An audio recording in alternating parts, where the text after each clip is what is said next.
Amém, irmãos? Saúdo a todos com a graça e com a paz do Senhor. Convido os irmãos a se sentarem. Irmãos, mês de janeiro nós temos comemorado os 5 anos da Igreja Reformada em Petrópolis. E a palavra que nós vamos trazer hoje, ela se aplica bastante na nossa vida e na história dessa igreja. Amém?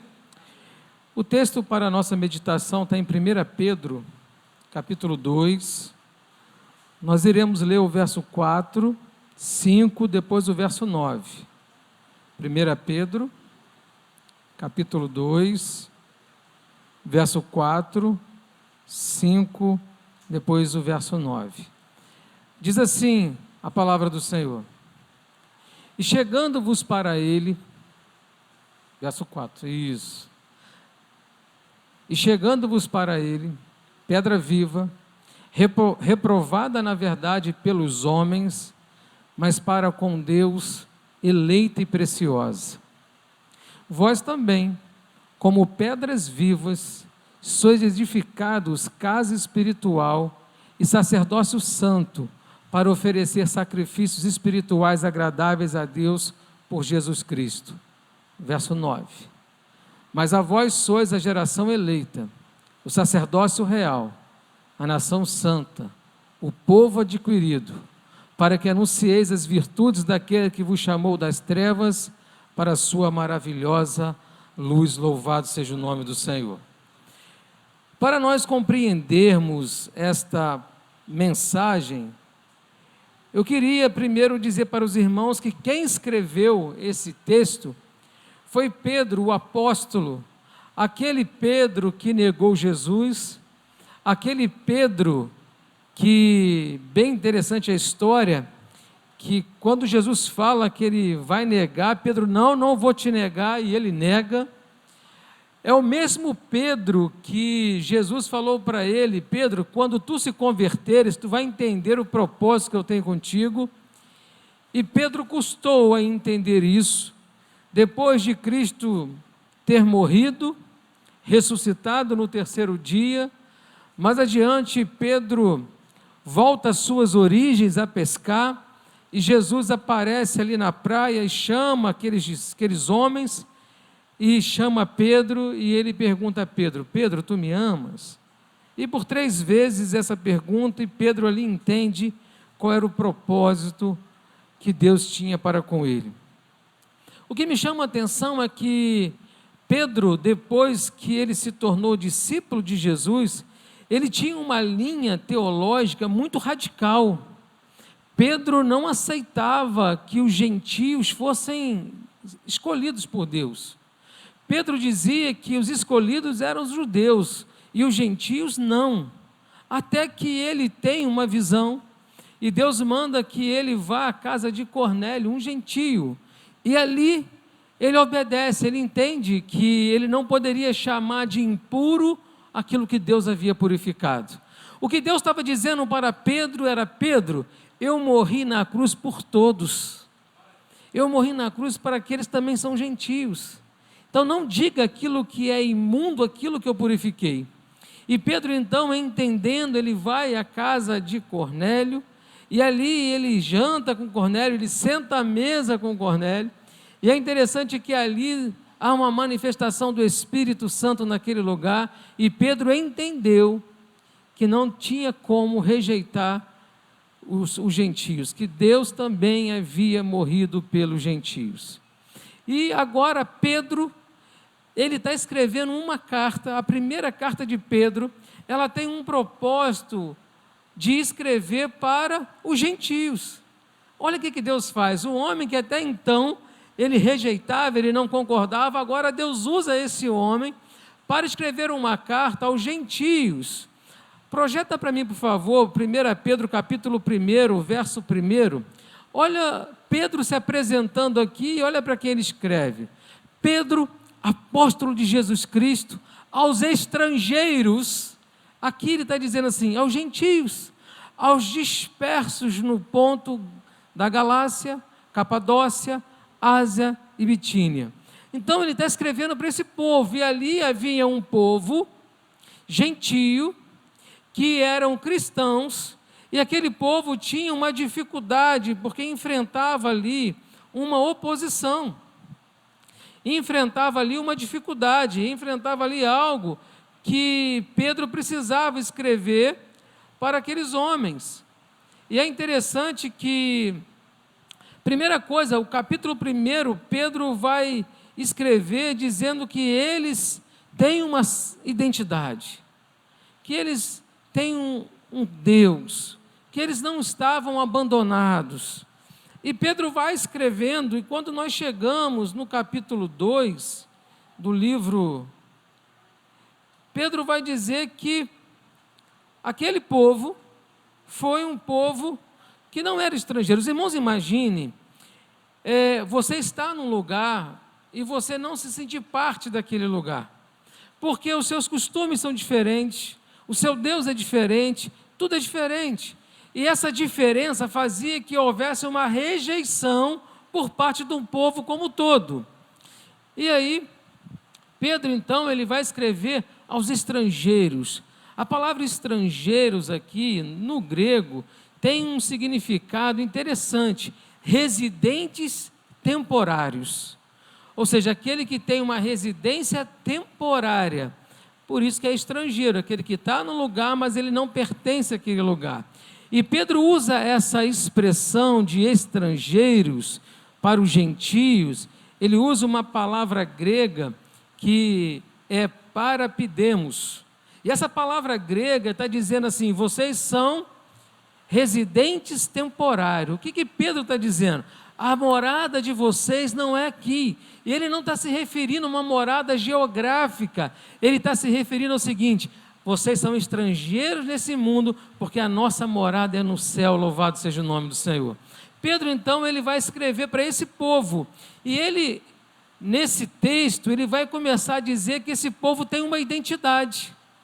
E é interessante que quando você é estrangeiro, a sua nacionalidade não é daquele lugar, mas você não deixou de ter a sua nacionalidade. E Pedro está dizendo o seguinte: olha, vocês têm uma identidade, a identidade de vocês não está na geografia, na cidade que vocês moram, ao governo que vocês pertencem, a identidade de vocês está em Cristo. Olha o que Pedro está dizendo para aquele... E aí Pedro começa, no livro de Pedro, 1 Pedro, ele começa a usar a figura do Velho Testamento, do povo que estava no Egito, do templo. Ele começa a trazer essa figura e aplicar de uma nova forma para aquelas pessoas, dizendo que normalmente aquele povo achava que para adorar a Deus precisava de um templo, como era lá na época do tabernáculo, como tinha que ser daquela forma. E ele usa essa figura para dizer que templo não é feito por pedras mortas. E ele fala como lá de Jerusalém, como os templos pagãos em Roma, mas o templo ele é feito de pessoas. A palavra de Deus fala que nós somos templos do Espírito Santo. E Pedro ele vai explicando ali a necessidade de eles estarem em comunidade, orando, tendo uma identidade em Cristo, mas ele vai muito além.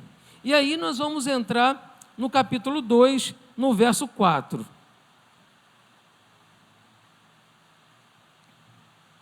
Então, nessa parte introdutória, o que Pedro está querendo dizer para aqueles homens é que eles não estão sozinhos, ainda que estrangeiros, ainda que viveram de forma diferente, Deus está com ele. E como que ele vai falar isso? A primeira coisa que ele vai falar é sobre uma identificação, sobre um fundamento. Qual é o fundamento que Pedro adota ali? Projeta o verso 4 para mim, por favor, do capítulo 2. Ele começa o capítulo 2, no verso 4, ele está falando para aquele povo, ele diz: e chegando-vos para ele, pedra viva, reprovada na verdade pelos homens, mas para com Deus eleita e preciosa. Ele está falando aqui De quem? De quem que ele está se referindo aqui? Quem foi que chegou para eles uma pedra viva, que foi reprovada, na verdade, pelos homens, mas para com Deus, eleita e preciosa? Ele está falando para quem? Ele está falando de quem? Ele está falando de Jesus. Ele está falando de Jesus aqui, está dizendo assim, ó, o verbo, a pedra, Cristo, chegou. Ou seja, ele está dizendo assim, se apresentou. Não foi os gentios que foram a Cristo dizer Cristo salva, não, foi Cristo que foi aos gentios. Ele fala, e chegando-vos para ele, a pedra viva. E é interessante que ele usa uma linguagem também para essa palavra pedra viva, ele usa uma expressão grego que tem um significado muito importante. E ele diz, essa pedra viva, reprovada, porque pelos homens, Cristo foi reprovado, foi crucificado, é tido como malfeitor, pelos homens foi reprovado, pelo governo foi reprovado, pela sociedade foi reprovada, mas Cristo diante de Deus foi eleito e precioso, porque pagou um preço por todos nós. E aí ele vai dizer assim, pedra viva. Pedro chama a atenção que a palavra que ele usa, grega aqui, é litonzonta. Pedra por natureza são sem vida. Mas ele está se referindo a uma pedra viva. Há uma outra expressão que se usa como pedra de esquina, pedra angular. O que significa isso? Por que pedra viva, uma pedra de esquina, uma pedra angular? Porque é onde se marca uma pedra que dá início, uma pedra que, numa obra, uma pedra marcada, ela não pode se desviar dela, porque se desviar vai dar errado a construção. E Pedro usa essa expressão, e essa expressão está dizendo que Cristo é uma rocha que respira, Cristo é uma rocha que sustenta, Cristo é uma rocha que gera vida. Ele está dizendo nessa expressão que Cristo é o fundamento inabalável. É o que ele está colocando para essa igreja. Olha, esse paradoxo aqui da pedra viva, foi está dizendo, essa pedra viva chegou até nós, chegou até os gentios, essa pedra viva chegou até mim, essa pedra viva chegou até você, que coisa maravilhosa, que foi desprezada pelos homens, mas para Deus foi eleita, foi uma pedra sacrificial, Jesus Cristo morreu por nós. E aí Pedro destaca o contraste de valores aqui. No verso 4 ele vai dizer, rejeitada pelos homens. O sistema do mundo é assim. Hoje, irmãos, Cristo continua sendo rejeitado pelos homens. Cristo continua sendo desvalorizado pelos homens, mas não perdeu o valor para Deus. Deus o elegeu como pedra inabalável. Pedro destaca então esse contraste de valores que o sistema do mundo rejeita. Muitos no mundo desprezam Cristo, veem Cristo como algo inútil, mas Deus não. E o fundamento da igreja vai estar em algo em que o mundo desprezou, mas a igreja não desprezou, a igreja o recebeu, a igreja, Cristo nos alcançou, a sua glória, a sua graça nos alcançou. E o que o mundo descarta como loucura, Deus estabelece como única rocha capaz de sustentar uma vida inteira. Nós só seremos sustentados se nós estivermos firmados nessa rocha inabalável, que é Jesus Cristo. E ele continua falando para aquela geração, para aqueles gentios daquele lugar, para os estrangeiros que têm morada não permanente. Ele diz o seguinte no verso 5: também vós mesmos, como pedras vivas, sois edificados, casa espiritual e sacerdócio santo. E aí, irmãos, pode deixar o texto, olha o que ele está dizendo. Aqui, ele está dizendo qual é a natureza, qual é a fonte daquela membresia, daquela comunidade. Hoje, aqui não é diferente. Os membros têm uma fonte, têm uma natureza. Da onde começou isso? E ele diz, olha, vós também, como pedras vivas, ou seja, há uma outra tradução, diz Mas aqui está dizendo mesmo, sois edificados. Ou seja, assim como Cristo, ele é pedra viva, nós, ao nos unirmos a ele, nos tornamos o quê? Pedras vivas. E olha que interessante, não somos tijolos uniformes, produzidos em série, em escala, mas cada pedra é única, talhada pela graça de Deus em favor das nossas vidas. Cada um de nós temos um papel específico na construção de Cristo, do fundamento. Nós não somos iguais. Deus chamou cada um segundo o seu propósito, a sua vontade, e a graça nos moldou. Você foi moldado por Deus, você foi moldado pelo Espírito. Muitas vezes o nosso eu, a nossa razão, o meu entendimento, quando nós somos uma pedra viva, nós somos talhados pelo Espírito, e Ele vai moldar, vai tirar aquilo que Deus não quer. Porque Deus vai nos colocar no lugar onde é o meu lugar, onde é o seu lugar. Deus trabalha, e Pedro está ensinando aquela igreja que cada um ali tem um papel importante, que cada gentio que foi alcançado pela graça de Deus tem um papel importante. Nós fomos ligados a Cristo, a pedra viva, e se nós estamos ligados a Ele, nós também somos moldados pelo Espírito para sermos pedras vivas. E aí isso é muito importante. E aí a obra, quem é que vai edificar essa obra? Sois edificados casa espiritual. Quem é que vai edificar? Ou seja, sois edificados, ele está dizendo o seguinte: sou eu que me edifico? Sim ou não? É quem que edifica? É Cristo que edifica. Então, sois edificados, está no passivo, eu não posso fazer nada, mas Cristo é aquele que edifica a nossa vida, é aquele que cuida da nossa vida, é aquele que trata da nossa vida. Então, irmãos, não se preocupe se você está sendo talhado hoje, se você está sentindo às vezes dores, se você está passando por provas, se você está passando por dificuldade. Eu quero dizer o seguinte para você: você é uma pedra viva que está sendo esculpida pelo Espírito Santo para Ele te colocar no lugar certo, no momento certo, e você vai ser parte desta obra. Sois edificado casa espiritual e sacerdócio santo. A igreja não é a igreja que se constrói a si mesmo, é o Espírito Santo quem assenta cada pedra no lugar certo. E aí vem a outra parte, sacerdócio santo. E aí vem qual é o papel da membresia daquela igreja, qual é o nosso papel como membros, fazendo parte dessa rocha, dessa pedra viva. E ele diz o sacerdócio santo, e aqui está falando do sacerdócio universal. A finalidade da construção é o serviço. Pedro afirma que a igreja tem um sacerdócio santo. Na teologia bíblica, o acesso a Deus não é mediado por homens especiais. Pare com essa mentalidade que para você ter acesso a Deus, você precisa de alguém mais santo do que você.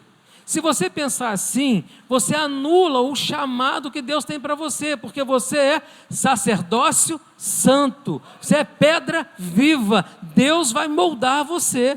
Então você não precisa, às vezes você fala assim: não, eu quero pedir oração ao pastor porque o pastor é santo. Você também é santo, o pastor não é poderoso, quem é poderoso é Cristo, Ele que é pedra viva, Ele que é o arquiteto, Ele que constrói.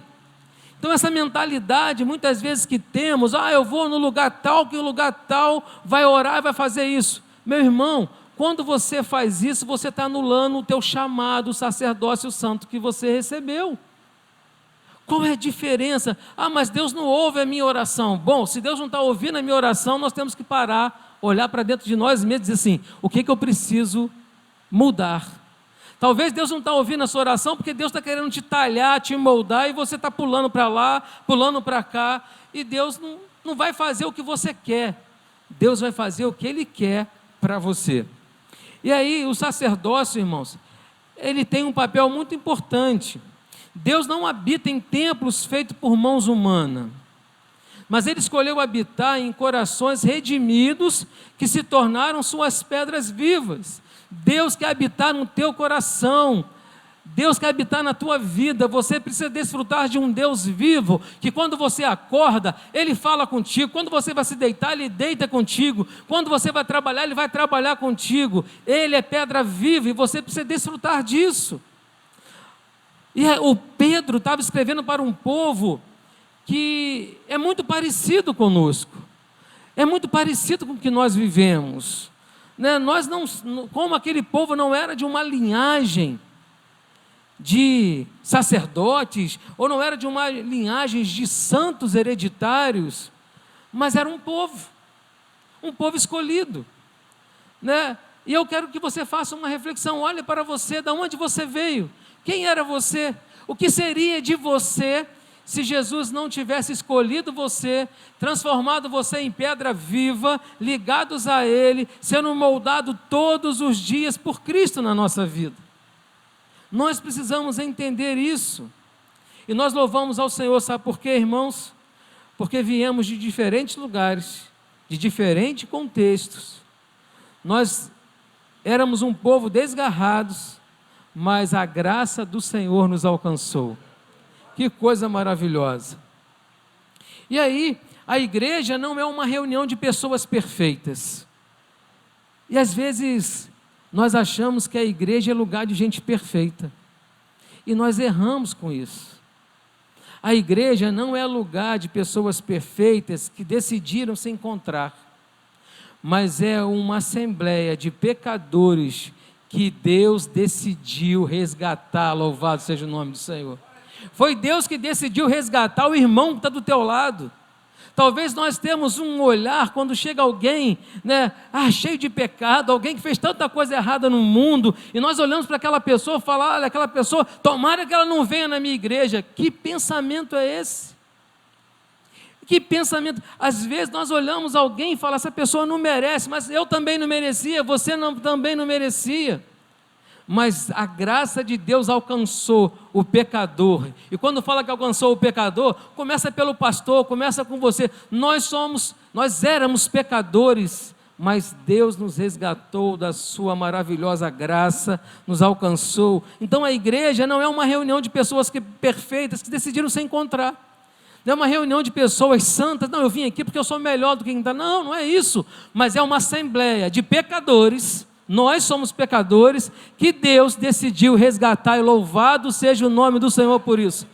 Glorifica o Senhor, sabe por quê? Porque você estava perdido, mas Ele te resgatou, Ele te alcançou, Ele olhou, Ele sabia dos teus pecados, Ele te conhece, Ele sabe de onde você erra, onde você é falho, Ele sabe quando você está sozinho, que ninguém te vê, Deus continua te vendo. Mas Ele te resgatou e Ele vai talhar você, vai te moldar, colocar você no lugar certo. Se você ainda não se encaixou, se você ainda não está vivendo o que Deus quer para você, é porque você tem relutado em ser talhado por Deus, em se tornar uma pedra viva. E Pedro continua, no verso 9 agora, olha o que Pedro vai dizer com aquele povo. Pedro diz, vocês têm uma identidade, às vezes nós temos o costume de olhar para nós e acharmos que somos o coitado, eu não consigo, não, olha o que Pedro fala para aquele povo, aqueles estrangeiros, aqueles gentios que estavam sendo desprezados pela sociedade. Você já foi desprezado por alguém por você ser cristão? Você já foi excluído de uma festa porque você é cristão? Você já foi excluído por amigos, pela sociedade, porque você tem um pensamento diferente, porque você tem uma ideologia diferente, e aí você é rejeitado? Aquele povo estava vivendo isso.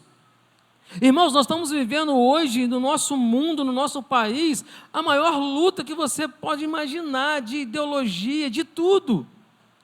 Mas olha o que Deus estava dizendo para aquele povo, olha o que Pedro estava sendo usado para dizer, e o que nós vivemos hoje. Mas vós sois o quê? A geração eleita. Olha o que Pedro está dizendo, olha, vocês não mereciam, como eu também não merecia. Pedro tinha história para contar, irmãos, ele tinha um know-how para contar, ele podia dizer com autoridade, olha, eu não merecia, sabe por quê? Fui eu que neguei Jesus, fui eu que neguei Ele 3 vezes, fui eu que quando Ele foi ser crucificado, Ele olhou para mim, eu desviei meu olhar, mesmo assim, Ele me alcançou, me resgatou, e hoje eu sou uma pedra viva na mão dEle, louvado seja o nome do Senhor. Então às vezes nós colocamos o nosso pecado do passado como algo impossível de ser perdoado. Eu quero dizer que você não tem que olhar para o tamanho do pecado que você viveu, porque Deus é muito maior do que tudo isso para te perdoar e te fazer uma nova criatura. E Pedro está dizendo aqui, vós porém sois geração eleita, sacerdócio real, a nação santa, o povo adquirido.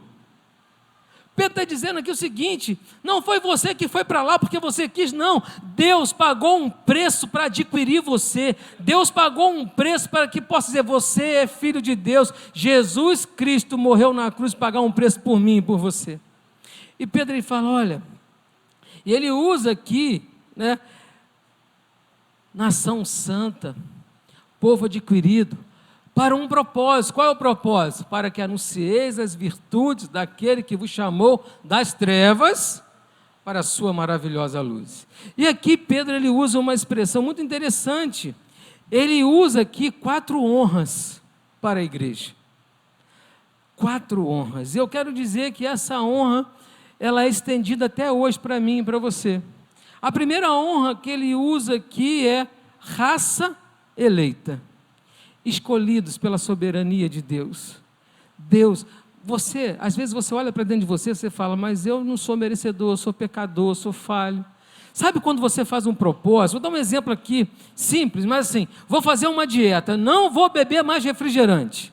Aí você começa o primeiro dia, o segundo dia, aí no 4º dia, você, aquele calor, você faz o quê? Bebe o refrigerante. Aí você fala, puxa, quebrei a dieta. Mas na próxima segunda-feira eu vou começar de novo. Aí você leva o restante da semana, aí na segunda-feira você começa a dieta de novo. Aí você cai de novo. O pecado é assim.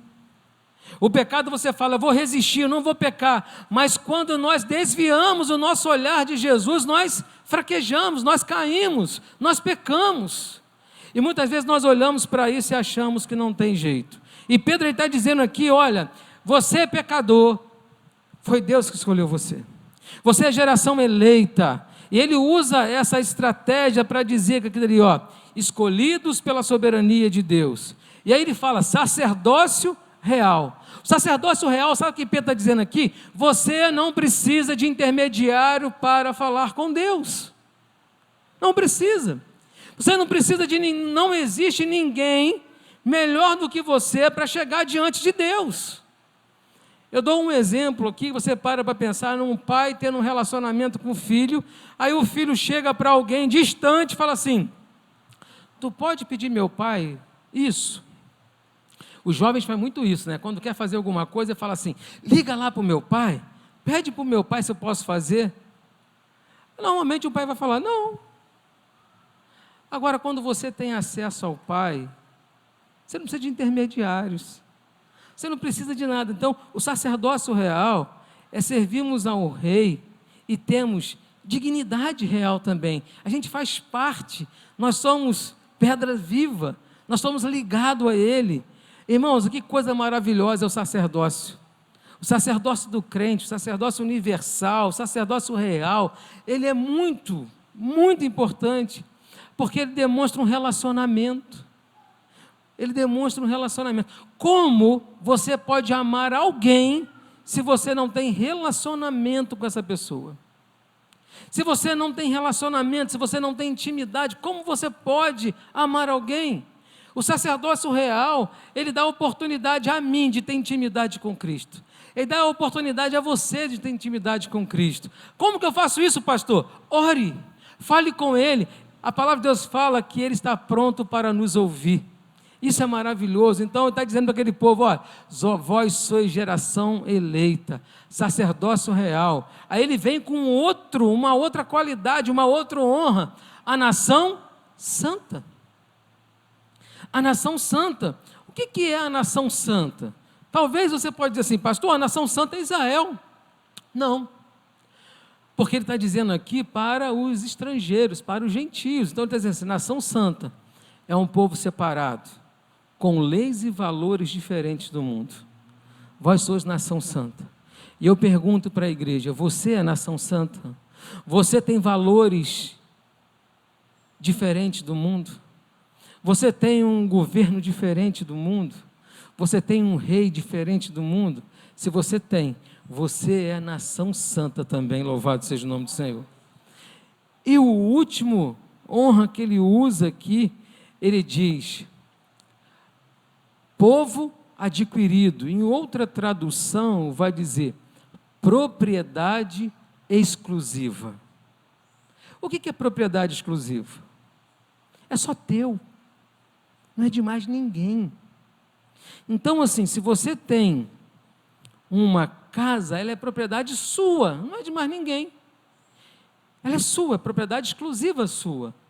E Deus usa Pedro para dizer o seguinte, esse povo, essa nação santa, essa raça eleita, esse sacerdócio real, é propriedade exclusiva minha.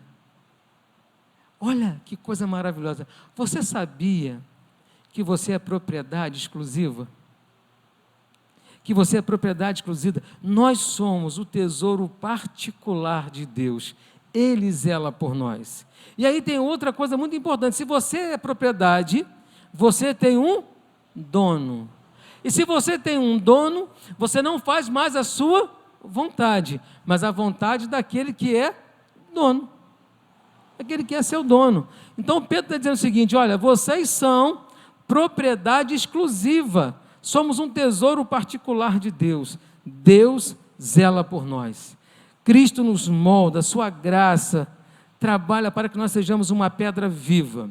E qual o propósito disso? Por que nós somos geração eleita? Por que nós temos o sacerdócio real? Por que nós somos a nação santa? Por que nós somos propriedade exclusiva? E ele diz, para quê? Tem um propósito, meu irmão. Deus não separou você, não te elegeu, Deus não te deu intimidade para você ter intimidade com Ele, Deus não te chamou como nação santa, Deus não te chama de propriedade exclusiva apenas por... Não, tem um porquê. E olha lá, para que anuncieis as virtudes daquele que vos chamou das trevas para a sua maravilhosa luz. Então, o propósito da nossa vocação, nós somos salvos não apenas para usufruir de privilégios, mas a igreja tem uma missão. E qual é a missão da igreja? É proclamar. Proclamar. E a palavra utilizada aqui significa anunciar algo que estava escondido. Proclamar. Somos arauto da luz. Nós temos um propósito. Deus nos chamou para proclamar. É para dizer, olha o que Deus fez por mim. Olha a transformação que Deus fez. Não somos salvos para vivermos em um aquário de luxo, mas para sermos pescadores de homens no mar agitado deste mundo. Esse é o propósito da igreja. E qual é a aplicação na nossa vida nos 5 anos da igreja?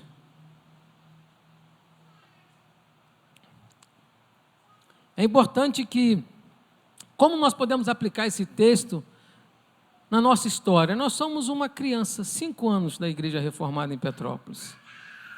E 5 anos, a gente é muito pequeno, mas nós temos eu começo encaixando aqui da mesma forma que Deus, enviou Jesus àquele povo, eu também glorifico a Deus porque Ele enviou Cristo, Cristo chegou a nós. Cristo chegou para nós e nós podemos ver, irmãos, que nestes 5 anos, as circunstâncias, as lutas que passamos, mas nós nos tornamos pedras vivas. E por um momento, eu quero que você reflita no seu coração, o que é ser pedra viva? O que Deus estava falando ali para aquele povo ali, vós sois pedras vivas, nós precisamos hoje olhar ao nosso redor e sermos gratos, porque cada irmão, cada irmã que chegou nesse lugar, que congregou conosco, que caminhou conosco, o Senhor tem feito de nós como fez com aquele povo que não merecia, mas o Senhor nos fez pedra viva. Estamos ligados nele. E muitas vezes Deus usou este lugar, Deus usou vidas neste lugar, através do Espírito Santo para nos lapidar. E a palavra de Deus, ela é o meio para isso. A palavra de Deus tem lapidado o nosso coração todos os dias que nos reunimos neste lugar. Tem nos moldado, como diz o nosso irmão Ailton, a sexta sola, solapada, né? Que de vez em quando a gente precisa acordar, de vez em quando, por algumas coisas. E essa lapidação, ela também houve através de cursos que tivemos aqui. Homem ao máximo, como fomos lapidados no Homem ao Máximo. Mulher única, princesas, como fomos lapidados nesse período. E isso faz parte da história dessa igreja. Hoje, quando nós olhamos aqui, nós olhamos para a igreja e a gente pode glorificar o Senhor, porque nós vemos famílias sendo transformadas, lares sendo restaurados, famílias sendo reconstruídas, vidas que foram alcançadas, desceram as águas, se batizaram, foram alcançadas pelo Espírito e têm sido lapidadas. Nós viemos como aquele povo de diferentes contextos também, de diferentes lugares, mas o Senhor nos uniu, o Senhor nos alcançou. E 5 anos da Igreja Reformada não é o fim da nossa jornada. Eu confesso para os irmãos que, quando nós realizamos aquele primeiro culto, no dia 17 de janeiro de 21, eu não imaginava estarmos aqui, numa estrutura dessa, com esse templo, com esses irmãos, não imaginava. Eu confesso para os irmãos que, na verdade, quando iniciamos aquele trabalho, nós não tínhamos nem ideia do que Deus estava querendo, mas nós louvamos o nome do Senhor, porque o Senhor nos envolveu de tal forma, hoje podemos dizer, somos pedras vivas, louvado seja o nome do Senhor. O Senhor nos alcançou. E para fechar, o departamento de louvor pode vir. Eu quero dizer para os irmãos que esse ano, 5 anos da igreja, o Senhor nos chamou para nos sermos consolidados. E nós temos uma missão, e essa missão é proclamar. A igreja reformada, ela não tem outro propósito a não ser de pregar a palavra, de sermos uma igreja bíblica. Hoje, se você acessar o nosso Instagram, procura lá nossa missão, nossa visão. Você vai entender qual é o nosso propósito, qual é a nossa visão. O Senhor nos estabeleceu neste lugar, nessa cidade, para sermos uma igreja bíblica. Uma igreja que foi guiada nesses 5 anos e será guiada nos próximos, mais 5, mais 10, mais 15, pela sua palavra. Nós não queremos ser guiados pelo nosso entendimento, mas sempre guiados pela palavra do Senhor. E eu digo para os irmãos aqui, a mesma palavra que Pedro usou para aquela igreja de estrangeiros ali, de gentios, para Dérminos, eu quero dizer que nós também somos. Nós somos estrangeiros, sim. Nossa morada não é aqui. Nossa morada é no céu. Estamos de passagem. E eu glorifico a Deus, né? Como o pastor Araújo fez a abertura do culto, né? Nós podemos dizer numa só voz, Ebenezer, até aqui nos ajudou o Senhor. Nós, nesses 5 anos, nós temos alguns projetos audaciosos, né? E dentro desses projetos, nós estamos lançando no mês de março, se Deus quiser, talvez até antes, o nosso podcast. E o propósito do podcast, o nome que demos ao podcast é Reformando Vidas. É o nosso propósito. O Senhor reformou a minha vida, o Senhor restaurou a minha vida, e eu creio que o Senhor tem feito isso aqui a muitos corações aqui. Então nós temos aí o lançamento aí desse podcast. Nós também teremos a cantata de Páscoa com o nome O Propósito, que vai ser no mês de abril, não é isso? Final de abril. Nós teremos o nosso congresso de família, o tema do congresso de família será Reformando Vidas. Será no último final de semana de agosto. E nós estamos preparando um outro projeto. Nós vamos lançar, se Deus permitir assim, também em agosto, o devocional Reformando Vidas. Nós queremos, já está escrito, já está, falta algumas coisas ainda, mas nós queremos nesse ano também lançar isso. Também nesse ano nós vamos imprimir o livro de membresia da igreja, contando a história da igreja, contando a doutrina da igreja, falando do nosso estatuto, da nossa confissão de fé. Então, os 5 anos é um ano que nós podemos dizer, nós temos uma identidade, louvado seja o nome do Senhor. Nós construímos uma identidade. Vamos estar de pé e vamos louvar o Senhor. Quero convidar você a abrir os seus lábios, adorar o nome do Senhor, por tudo que o Senhor tem feito nesse lugar, na nossa vida.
E nós rendemos a Ele. Aleluia, Senhor.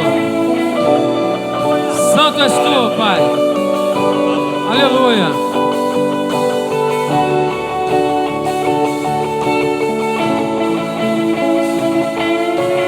Tu és a minha luz, a minha salvação, e a ti me renderei.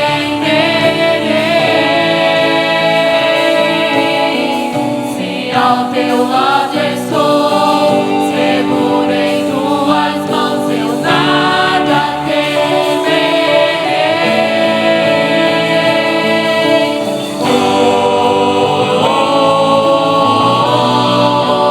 Tu és santo, ó Senhor.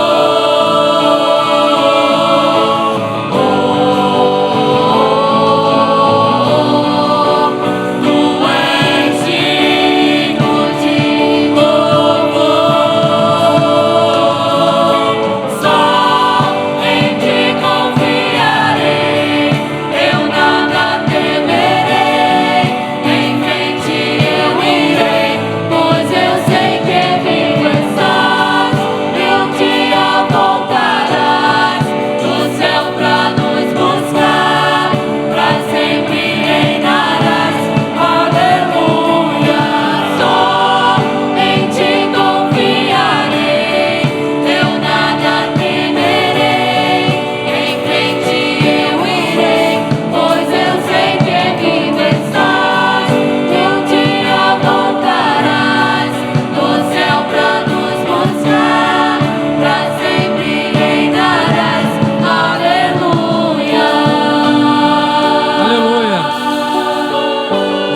Santo és o teu nome, Senhor. Nós somos estrangeiros. O grito da igreja é: vem Jesus. Vem Jesus. Aleluia. Vem Jesus. Maranata, ora vem Senhor Jesus. Vem Jesus. Vem Jesus. Maranata, ora vem Senhor Jesus. Vem Jesus. Vem Jesus. Maranata, ora vem Senhor Jesus. Vem Jesus. Vem Jesus. Maranata, ora vem Senhor Jesus. Só em ti confiarei, eu nada temerei. Em frente eu irei, pois eu sei que vivo estás e um dia voltarás no céu pra nos buscar, pra sempre reinarás. Aleluia. Aleluia. Santo és o teu nome, Senhor. Aleluia. Toda a honra, toda a glória seja dada a ti, Senhor. Santo és o teu nome, Senhor.